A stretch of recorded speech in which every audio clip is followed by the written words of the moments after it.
सभी को जय मसीह की। परमेश्वर आप सबको बड़ी आशीष के साथ ब्लेस करे।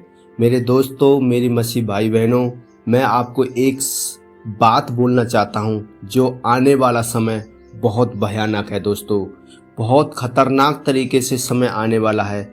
प्रभु के सारे वचन बाइबल के हिसाब से पूरे हो रहे हैं। जो बाइबल में प्रभु ने जो वचन लिखे थे, जो शब्द बोले थे, वो पूरे हुए दिखाई देते हैं। दोस्तों, जैसा कि अभी आप देख रहे हो, भारत और पाकिस्तान के बीच झगड़े चले थे और अब कुछ दिन बाद अब इजराइल और ईरान के बीच वो झगड़े देखने को फिर मिल रहे हैं।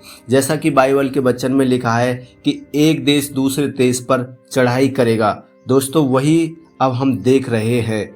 जैसे कि आपने देखा है, कुछ दिन पहले भारत ने पाकिस्तान पर चढ़ाई करी थी, अब ईरान और इजराइल एक दूसरे पर चढ़ाई कर रहे हैं। तो ये जो बाइबल में लिखे हुए थे दोस्तों, ये पूरे हो रहे हैं। ये भयानक आने वाला और खतरनाक समय है। तो इसलिए परमेश्वर आप लोगों से बातें करना चाहता है कि दोस्तों, जितने भी पृथ्वी पर मसीह लोग हैं और अन्य लोग हैं जिन्होंने अभी प्रभु यीशु को नहीं जाना है, परमेश्वर को नहीं जाना है, तो दोस्तों जल्दी से जल्दी उसको जानो, परमेश्वर को, उसकी तरफ मन फिराओ, ताकि आप आने वाले समय में जो भयंकर है उसमें नहीं पड़ो, उसकी परीक्षा में नहीं पड़ो। क्योंकि जिस प्रकार वचन में लिखा है कि समय बहुत खतरनाक है, बहुत भयानक समय आने वाला है। तो इसलिए मेरे मसीह भाई बहनों और अन्य लोगों, जल्दी से प्रभु यीशु को अपने आप में धारण कर लो, प्रभु यीशु को पहन लो, जिससे तुम बचाए जा सको। क्योंकि आप देख पा रहे हैं कि हिंदुस्तान में दिन पे दिन भयानक कांड होते रहे।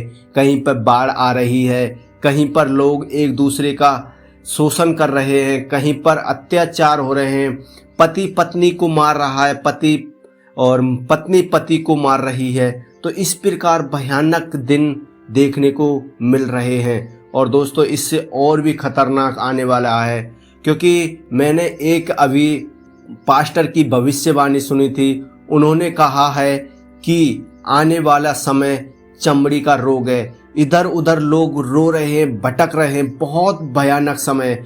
आपने किसी ने भी नहीं सोचा होगा कि कोरोना जैसी महामारी हमारे देश में या विदेशों में फैलने वाली है, लेकिन किसी ने नहीं जाना था। पर अभी पास्टर ने जिस भविष्यवाणी की है, वो भविष्यवाणी बहुत जल्द पूरी होने वाली है। तो दोस्तों, मैं आपको बता दूं मेरे मसीह भाई बहनों और अन्य लोगों की, ताकि आप परमेश्वर को पहचानो और उस बड़ी परीक्षा में, उस महामारी में से बच पाओ, ताकि आप सुरक्षित रहें। इसलिए परमेश्वर यीशु मसीह को पहन लो। जैसे कि परमेश्वर के बाइबल वचन में लिखा है, रोमियो के 13:11 से हम पढ़ते हैं, समय को पहचान कर ऐसा ही करो, इसलिए कि अब तुम्हारे लिए नींद से जाग उठने की घड़ी आ पहुंची है। जैसा कि दोस्तों मैंने आपको बता दिया है कि वो बीमारी आने वाली है, तो इसलिए आप उस नींद से जाग उठो, ताकि आप प्रभु के लिए प्रार्थना करो, प्रभु से प्रार्थना करो, जिससे आप उस घड़ी से बच सको।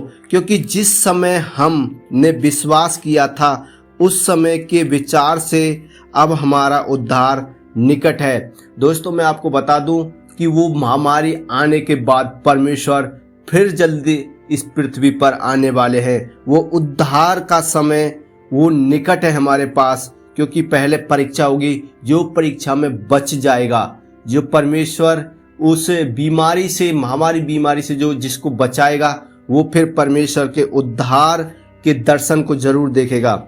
रात बहुत बीत गई है और दिन निकलने पर है दोस्तों। क्योंकि वो जो बीमारी की रात, जो अभी तक आप शांति से सो रहे थे, वो रात निकल चुकी है और दिन अब निकलने पर है।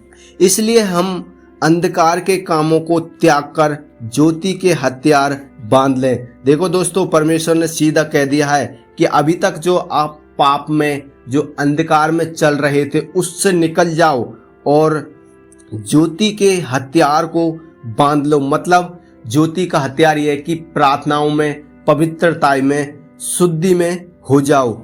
जैसा दिन को शोभा देता है वैसा ही हम सीधी चाल से चलें, ना कि लीला, क्रीड़ा और पियक्कड़पन या नए बेविचार और नए लुच्चेपन और नए झगड़े और नए डांट में हैं। जैसा कि दोस्तों आप सुन पा रहे हैं, वचन कहता है कि आप सांसारिक तौर पर हम कर पाते हैं, जैसे पीना है, बेविचार करना है, लड़ाई झगड़ा करना है, गुस्सा करना है और जिद करना है। इन सब को आप त्याग दो, क्योंकि इनसे आपका उद्धार नहीं होगा दोस्तों, इनसे आपका जीवन नहीं बदलेगा, क्योंकि परमेश्वर ही एक अनंत जीवन है और इन सब को आपको त्यागना होगा। इस पृथ्वी पर आज नहीं तो कल दोस्तों इसको छोड़कर जाना ही पड़ेगा, और जो हमारी आत्मा है उसका फिर एक बार लेखा जोखा होने वाला है। तो इसलिए दोस्तों मैं आपसे यही कहूँगा कि आप उस सांसारिक चीज़ों को छोड़ के प्रभु की तरफ हो लो। जैसे प्रभु यीशु मसीह को पहन लो और शरीर की अभिलाषाओं को पूरा करने का उपाय न करो। हालेलुया। परमेश्वर ने बताया है कि शरीर की जो अभिलाषा है, जो धरती पर हम सोचते हैं कि धन इकट्ठा कर लें, ये कर लें, वो कर लें, आने वाले समय में दोस्तों ये धन संपत्ति सब धरी रह जाएगी, कोई भी चीज़ आपके काम नहीं आने वाली है। तो इसलिए मेरे मसीह भाई बहनों, मेरे दोस्तों, अन्य लोगों जो परमेश्वर को नहीं जानते हैं, आप जल्दी सी कोशिश करो परमेश्वर की जानने की और परमेश्वर को पूरी तरीके से अपने जीवन में ग्रहण कर लो, जिससे आप आने वाले समय में उस परीक्षा से बच जाओ, उस भयानक दिन से बच जाओ। क्योंकि परमेश्वर ने सीधा सीधा बाइबल में हमसे बातें की है और बताया है। तो इसलिए मैं आप लोगों से हाथ जोड़ के विनती करता हूं कि आप इन पापों से अपना मन फिराओ और परमेश्वर के पीछे हो लो, जिससे आपको अनंत जीवन मिल सके प्रभु यीशु मसीह के नाम में। आमीन। धन्यवाद प्रभु का, जिसने ये वचन आप लोगों के लिए मुझे दिया है। और दोस्तों मैंने आप लोगों को ये वचन बताया है, आशा करता हूँ कि आप लोगों के समझ में ये वचन आया होगा। और दोस्तों अगर आप नहीं समझे हैं तो रोमियो 13:11 से दोबारा आप बाइबल से पढ़ सकते हैं, जिससे आपको परमेश्वर अच्छी तरीके से समझा देंगे। तो आप सभी को जय मसीह की। अगर दोस्तों चैनल पर नए हैं तो चैनल को सब्सक्राइब कर लेना, क्योंकि दोस्तों मैं इस चैनल से परमेश्वर का काम करता हूं, परमेश्वर का प्रचार कर रहा हूं। आप भी इस प्रचार में शामिल होना चाहते हैं तो परमेश्वर के नाम से आमीन जरूर लिखें। सभी को जय मसीह की।